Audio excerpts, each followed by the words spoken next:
The following podcast is brought to you by the Johners Podcasting Network, found exclusively at WrestlingWithJohners.com.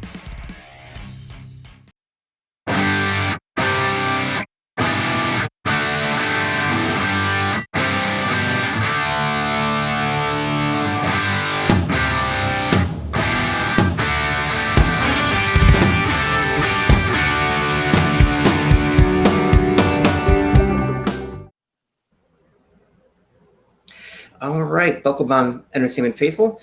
We are here once again on another episode of The Lockup. With me is co-host Seven Alexander. How are you this evening? You know, I'm not doing too bad. I'm dealing with a bunch of work calls that just started to come in right before the interview, but you know, what can you do? Also joining us, Booker, promoter from Blue Collar Wrestling out in Pacific Northwest. We have me, Mac. How are you doing this evening as well? Not doing too bad. Just like Steven, Seven, a lot of work issues this week and stuff going on. Seems to be a big trend. What I actually just found out is that you guys run shows weekly. Yeah, Blue Collar Wrestling has been around for quite a while, and I purchased it back in March. And we did adjust the name from just Blue Collar Wrestling to Pacific Northwest Blue Collar Wrestling. And they ran every week out of the North Portland Eagles Lodge. And we since have a different venue now. We're at the Colony in North Portland off of Richmond. And we run every Sunday at 6 p.m. That's awesome. You actually just booked two of my good friends or on the last show, Zane Perez and Hot Shot? Yes, I can't remember his gimmick Spencer. name. Okay, so yeah, okay. Yes, Hot Shot Spencer. Yeah, they're both great kids, and they're coming up in a good school. In this profession, if you get trained at a good school, you really are setting yourself up to succeed, and those gentlemen have done that. Mm-hmm. We also have Amira just graduating from the school. I'm actually a student of there as well. Although I'm kind of on hiatus, I got injured, and then you know how that goes. So yeah, I definitely recommend that school if you are in the Pacific Northwest area. Yes, in the Pacific Northwest, Oregon Wrestling School is the best school to go to right now, and they probably will be for a long time because they have a great format and a bunch of good guys working there who know what to do and how to train people properly. Ricky Gibson is awesome. I will never say a bad word about that guy because he knows his stuff, and he did my very first day of training when I first trained at DOA. He was there, and he chopped the crap out of me. And he taught me a couple good lessons along the way. That sounds very much like Ricky, although we waited like almost 2 weeks before we got chopped, but we definitely had chop day. Still talked about. Yeah, I found I came in with a smidgen bit of an attitude, and he corrected me. Gotcha. I wasn't humble like I should have been, and he humbled me. Yeah, you know who actually humbled me with the chops is actually somebody who works for you, is Pretty Boy Troy. Oh, I didn't know you know Pretty Boy. Yeah, he went to Oregon Pro for a little bit when it first started. We ended up working together. He would come, I think, every Monday or Wednesday for a little bit, and he was there for Chop Day. All the coaches chopped us, and of course, he was obviously advanced and one of the people who got to chop us.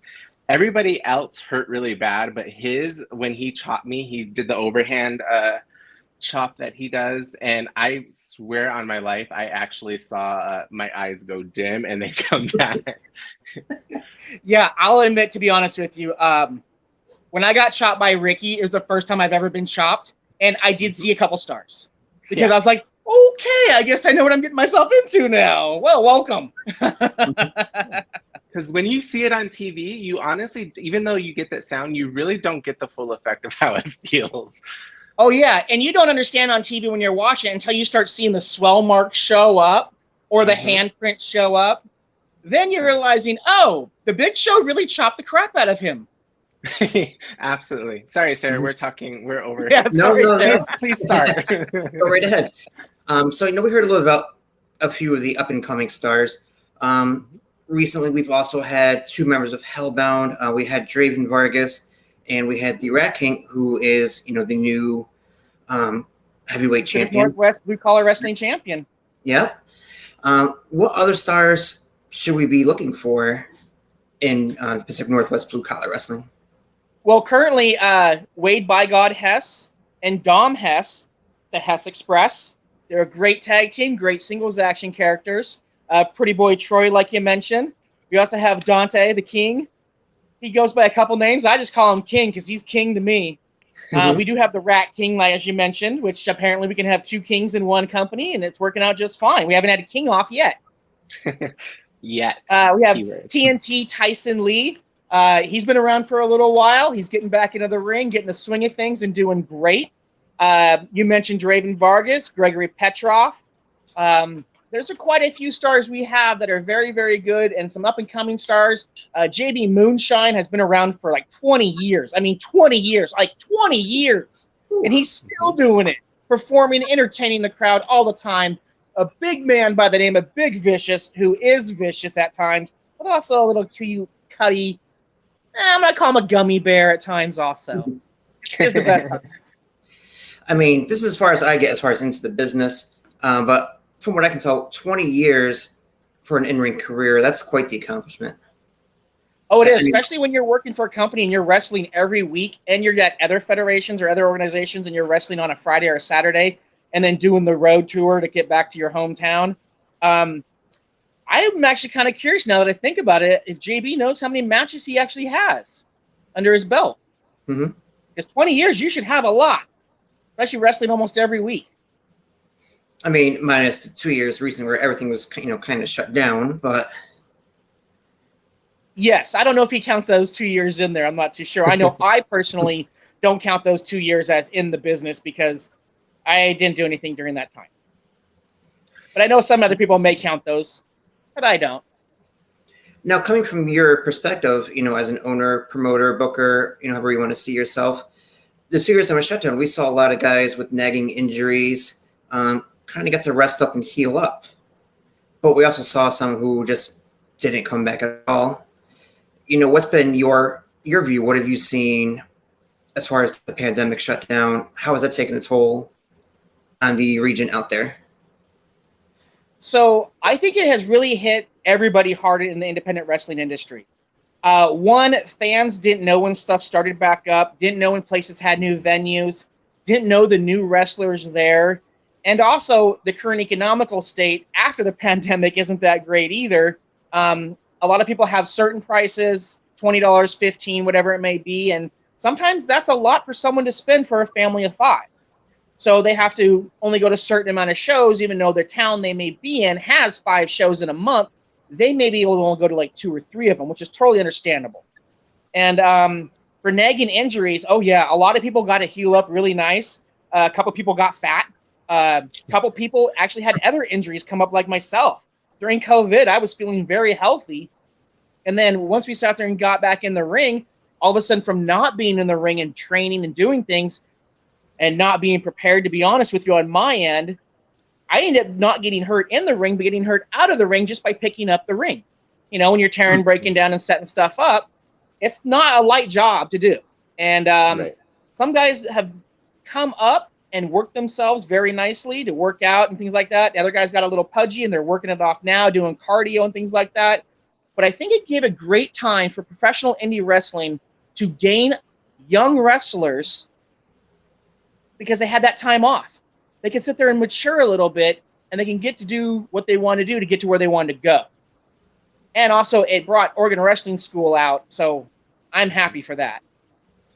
I do have a question because I wasn't here during or before the pandemic. I mean, I lived here like a couple months before the pandemic hit. Welcome to Oregon. And then, so what was the environment like before the pandemic in the Pacific Northwest? So in the Pacific Northwest, the environment, I believe, was different. Mm-hmm. For instance, the company that I ended up buying part of, which is Blue Collar Wrestling and changing the name, it was viewed quite differerly from other groups, other federations, because the people who owned it and the booker didn't get along with them. And they just didn't get along. They didn't work well together. And it was mostly on the Blue Collar Wrestling side of it, of the booker.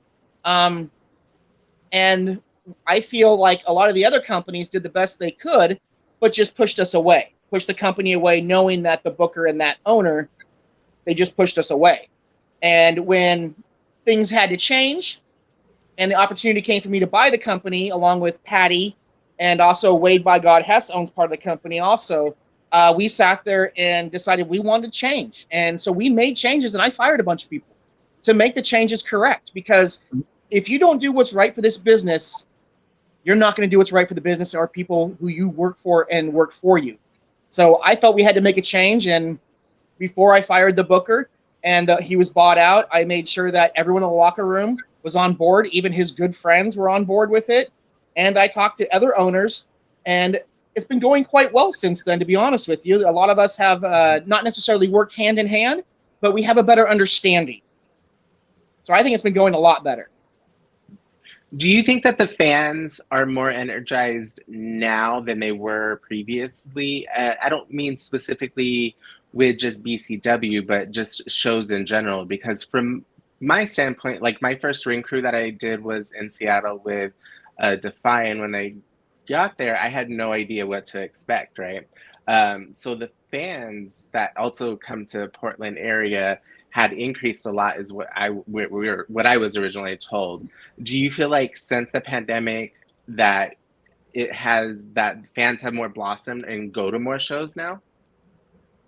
I'm not too sure, because I really feel like it's about the same amount, but I do see the new fans, because some people moved away, some people stuck around in the Oregon area, but some people moved away. And I would say we have our solid core group of fans, but our organization, we're missing some of the college kids that we used to get because they graduated or they sat there and moved away and they finished school. So we have to rebuild a little bit. And another organization, DOA, which is a great organization out here in the Pacific Northwest, I highly recommend anyone who wants to wrestle at DOA. They're awesome people there. Mm-hmm. They sit there and they cater to a different group of people. And when I mean a different group, they just can take more of the hipsters in Portland, where we are more of the older people and the younger people.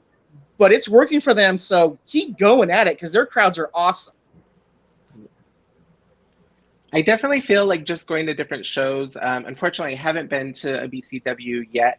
I'm hoping to go to the next one or the following one after that and kind of, come say hi to y'all. Yeah. I definitely feel just from like even like 10, 15 years ago, the fans alone have totally changed when it comes, or their mind has changed when it comes to independent wrestling. Yeah, it's the whole I'm gonna use the word smart mark. The internet has really ruined wrestling and calling it entertainment. Granted, it is entertainment, but there's a sport aspect to it, but it is entertainment. But outright knowing the outcomes, I believe, has ruined the business a little bit, and the whole kayfabe doesn't exist anymore for a lot of people. And the internet, really, people chatting about things afterwards, has really lost the mystique. So you kind of have to go to wrestling knowing that this is different than it was 10 years ago. This is different than 15 years ago when you were growing up watching wrestling with your grandma or your dad or your mom, and they'd watch it on TV. This is, you can watch it later on the internet. You can find out the results of the match before they're really on TV now. And a lot of people, when they get released from their contracts, they dish a lot of stuff out there, and it's like podcast after podcast, and all the information is out there then, and you're like, oh, I didn't know he was that way or she was that way, or dang, I had no idea that's why that match ended that way. And it's good and bad. It really is. It's good and bad. Absolutely. We kind of briefly touched on, in my opinion, two of the great things that we see about your promotion. The inclusiveness and inclusion as far as, your version of blue collar wrestling, which is everybody's important, which, at least I can speak for me and Seven, it's very important. We love that in any company. And the importance of working with other promotions in your region, in your territory. Those are two things we find really phenomenal. And, we wish we would see a lot more in other promotions. Yeah, I understand when you have some owners and there's issues with the other owners, because sometimes it's long-term issues. Sometimes they were partners at one time before. Since I came in, I try to squash all that in the sense of I have no heat with anybody. Some people may have heat with me for some reason, but that's their own bag of chips. That's not mine. I prefer Cool Ranch Doritos, and I stay cool. So I'm all about working together and everyone having a good time. And I'm looking forward to working with a lot more organizations here in the Pacific Northwest, because there's a few up in the Washington area, Timber Pro Wrestling, and there's some in Spokane, Support All Pro Wrestling, and there's Northwest Pro Wrestling, and there's 5cc Wrestling. I want to work with all these guys because there's no reason why we can't work together, because love, no hate. Yeah. Speaking of kind of working together, we'll kind of segue into something I saw promoted heavily, and I wish I was kind of in the area for this one because this seems like a great night out, was the Powerbomb comedy and wrestling event. Yeah. So please tell me more about that and tell me there's going to be more of it. Yeah, so we did one so far, and we have another one coming up in July 23rd. And there's a gentleman I used to work with on my shoot job, and he still does his shoot job, but he works at a different company now, and he was a comedian. And he always had the idea of wanting to do shows with a wrestling ring. And he just wanted to like have the ring there. And we chatted about, well, what if we had ring matches in between? And he brought up other ideas like drinking games and just fun games to play also. So we kind of did a 3-parlay thing where we did games, drinking, and comedy and wrestling. So drinking games, comedy, and wrestling, we're going to put on a show and see how it goes, because the first one was not that bad. So we figured we might as well try it again. And we're going to try to do over 21. It's recommended over 21 just because I want the comedians to feel free to say what they want and to do what they want and to be who they are. But we have a strict no policy of there's no hate speech or anything like that, and no politics. Because it's all funny, but let's keep politics and hate out of it, because there's no room in the world for any hate. Exactly. Absolutely. 7, if you're not going to the show, I'm going to be really disappointed in you. In July 23rd? Yep. Yes, July 23rd and August 27th. Those are our Saturday shows for Powerbomb. And it's interesting because, like, my partner on this one is Robbie Sherman, and he's the comedian, and he wanted to call it Powerbomb. And I thought it'd be funnier to call it The Joke's on You.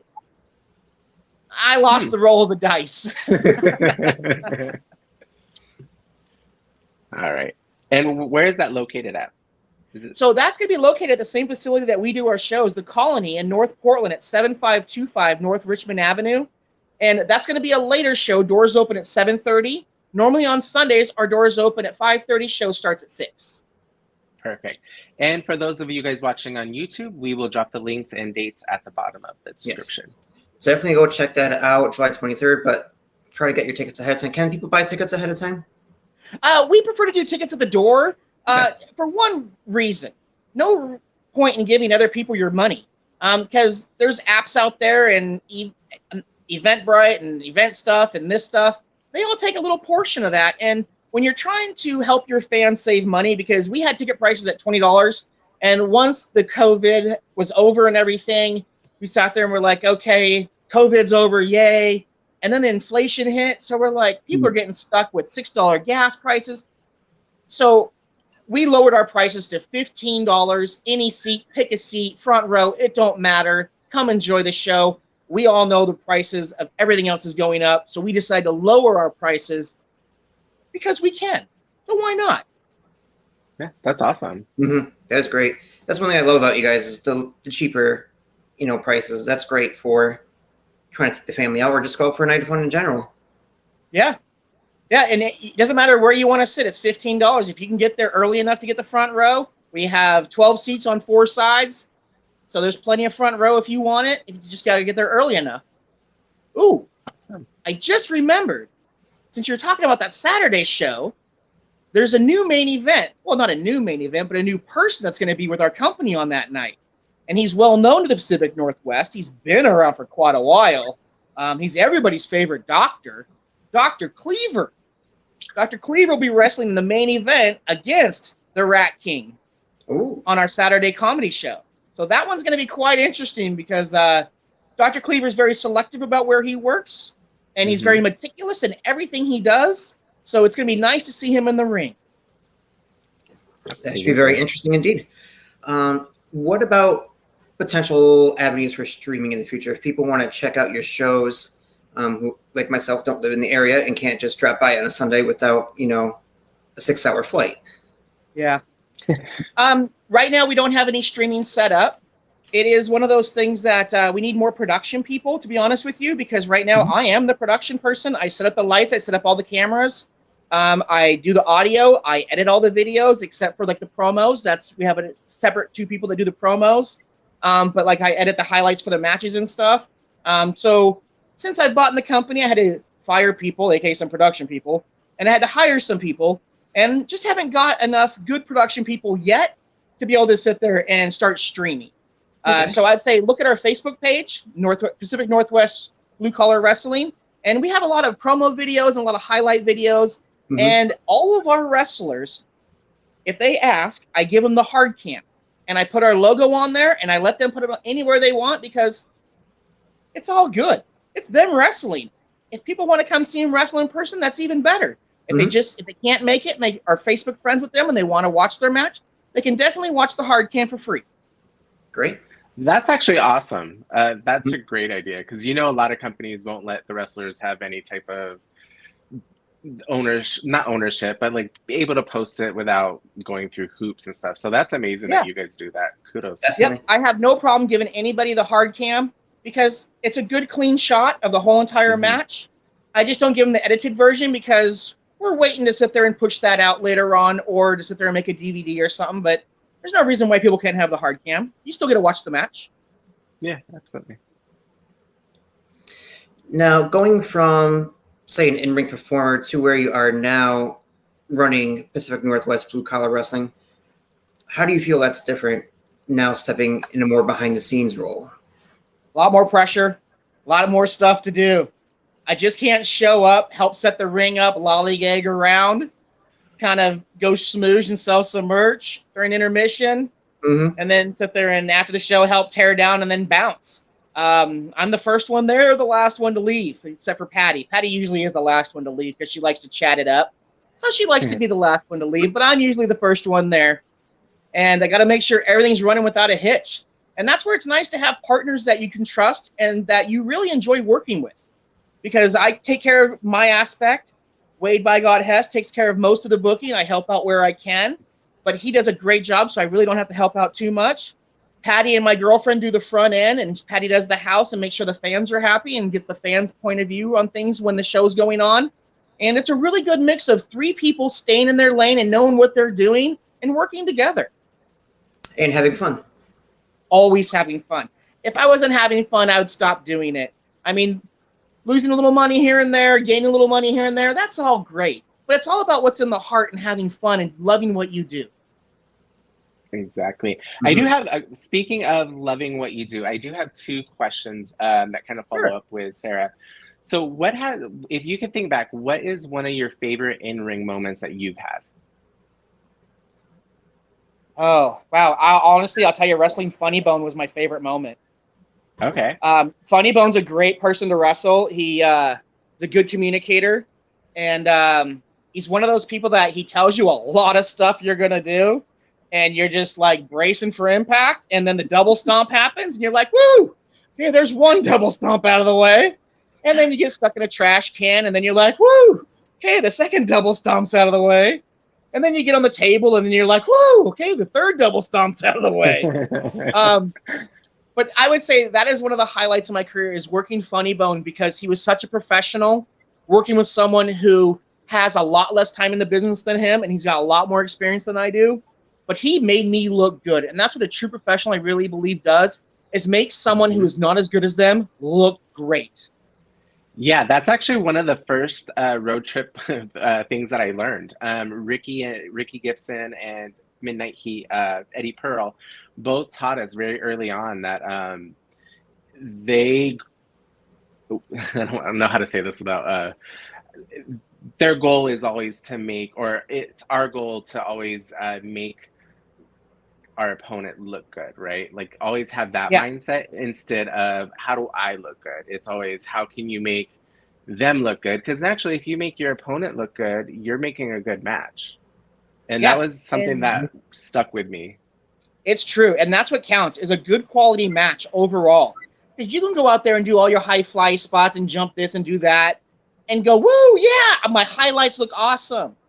But if the crowd's not into it, the crowd's not into it. And that's what you have to do. You have to get the crowd into it. And that was the great thing about working Funny Bone, is that we were able to do hardcore, so we could get the crowd into it a lot more. Because at that time, I was the Pacific Northwest Hardcore Champion. And it was great because he helped elevate me, but more importantly, he helped elevate the belt, and he helped elevate the company at the same time. And that was awesome of him. And if you guys haven't checked out Funny Bone, he's an amazing artist, talent, wrestler, however we want to describe him. Definitely check him out, because he definitely is art. Like the face paint, how he tears it off in the middle of the ring, and just he's awesome at what he does. Definitely check him out. So my follow-up question is, we talked about your in-ring. What has been one of your favorite moments so far as a promoter? That's a tough one. I would say my favorite thing is knowing that you're putting on a show that you're proud of, and you're putting on a show that the fans will enjoy. And then when the fans at the end of the night tell you put on a good show, even though I just helped and the booker did the booking, but it's a team effort when you own a company.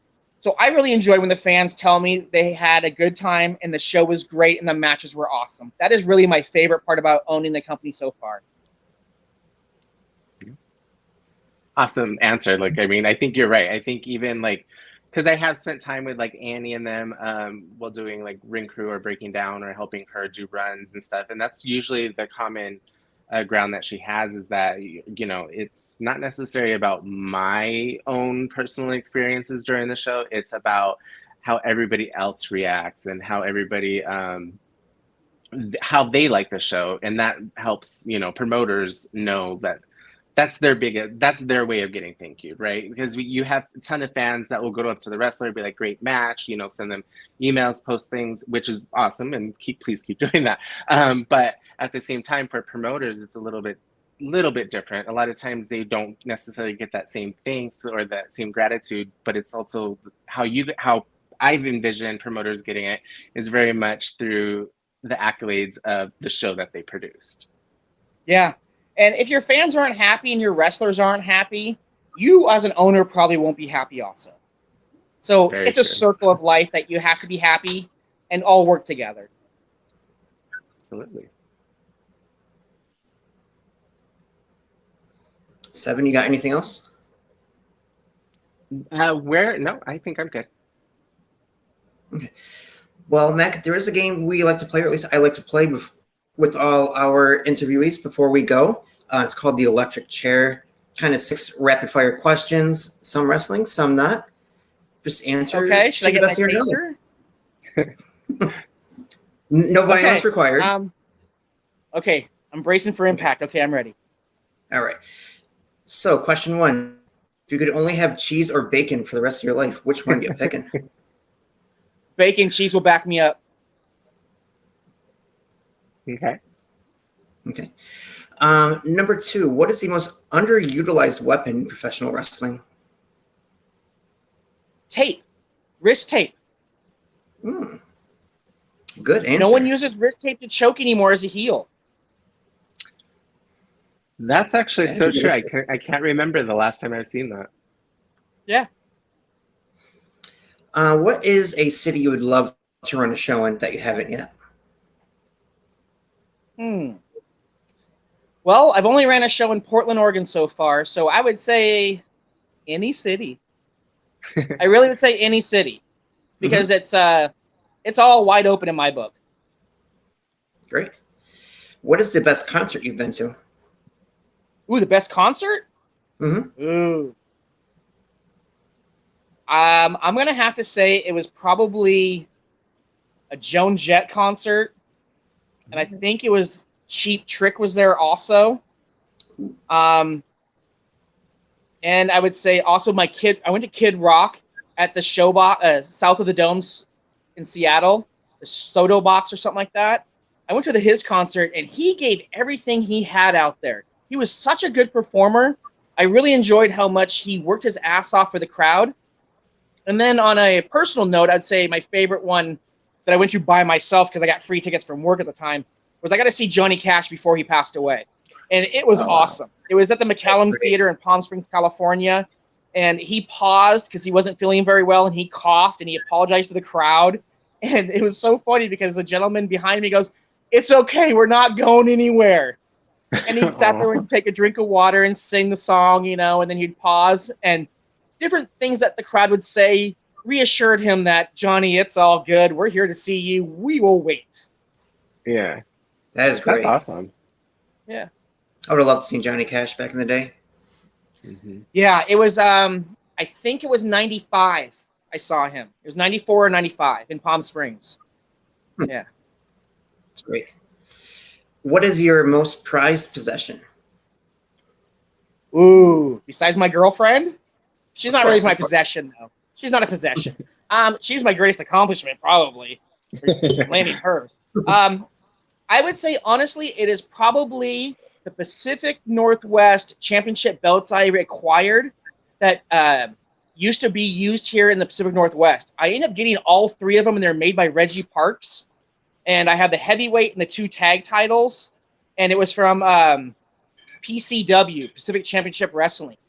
And I would say those are probably my most prized possession besides my dog, because I do own my dog, so that is a possession. Because those were so hard to come by, and I found one that was a stolen one from a long time ago. Someone lifted it. I found it on the internet. I picked it up, and then I was able to find the other 2. And I did contact the original owner of them, and he never got back to me because Kafori and Frank Coverson, I think it was. I remember texting them and emailing them. And they never got back to me, so I have those in my basement. Nice. Nice. All right. And the last question here before we end things.